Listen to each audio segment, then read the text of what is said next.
Hi, I'm Shaman Van Gundy, best-selling author and mobile home millionaire. In today's video, we're going to talk about how real estate investing works.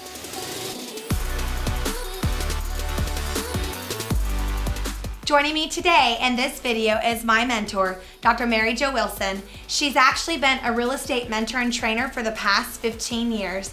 She is amazing. Real estate investing works, so you don't have to. And that's really true.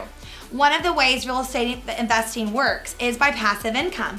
That's where you're having your money, making money for you, even while you're sleeping. But there's also a step-by-step process that you can go through in making your real estate investing work. How is that, Mary Jo? Well, the first thing we want to do is find the deal. And we'll come back and talk a little bit about each of these, but we want to find the deal first. Then we have to make an offer. This is where a lot of people get really stuck because they don't know how to go through this process, but you've got to make an offer, because if you're not making offers, you're not making money. And then we've got to get it under contract. Once a buyer and seller agree to a purchase price and all the terms about the offer, we now have it under contract.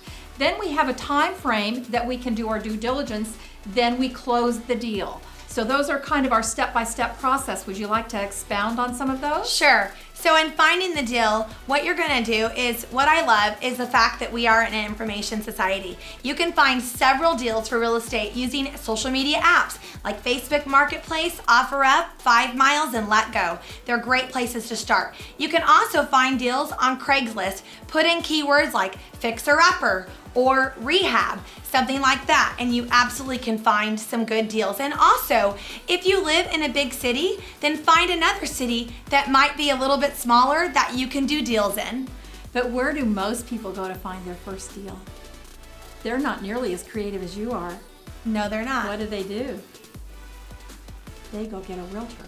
Yes, they do. So there's nothing wrong with that. It's just that now there's a lot more creative ways to do it. But there's nothing wrong with finding a first deal. But remember, when it's on the MLS, the multiple listing service, that you're not going to get nearly as good a deal as if you're working directly with the seller. Correct. And most realtors do not have an investor mindset. They've been taught only to sell houses. They really don't understand what investors need. So when you're looking for a realtor, which eventually you may need one on your power team, make sure that they understand investing and that they're investor friendly. Now let's go to making the offer. Making the offer is one of those things. You don't have to have the exact offer. You just need to know what your MAO is, which is your maximum allowable offer. You don't want to start there either, do you? No, you don't. If your offer is not offensive, then you're doing something wrong. Right, Mary Jo? That's right. You want to make sure that you're making a low offer and then you can come up. But don't go in there at the top when you calculate your maximum allowable offer, which Shaman indicated is your MAO. You don't immediately go in there and give them the highest and best offer. The other key is to give them other things, like say, I want all the furniture, or I want you to carry the financing. So there's a lot more to putting together a really good offer that is not just about the price. That's correct.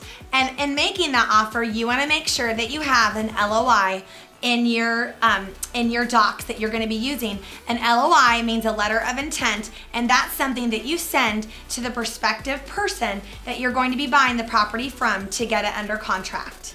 What do we do next? So the next thing we're going to do is, once the seller's agreed to sell for the terms that we've put out and we're going to agree to buy, then we have a certain time frame called our due diligence period. And during that time frame, we could get a termite inspection, we can get the appraisal, we can do the numbers. So many people are worried about working all the numbers ahead of time before they put it under contract, but what happens is they lose the deal because somebody else like you jumps in and gets the deal really fast, because they know they're always going to have a time frame that they can do their numbers after they get it under contract. So tie up the property, then do your due diligence so that you're able to control the deal, because if you have it under contract, you're in control, and you want to be in control. You're going to find out, as a real estate investor, you become a control freak because you want to control everything.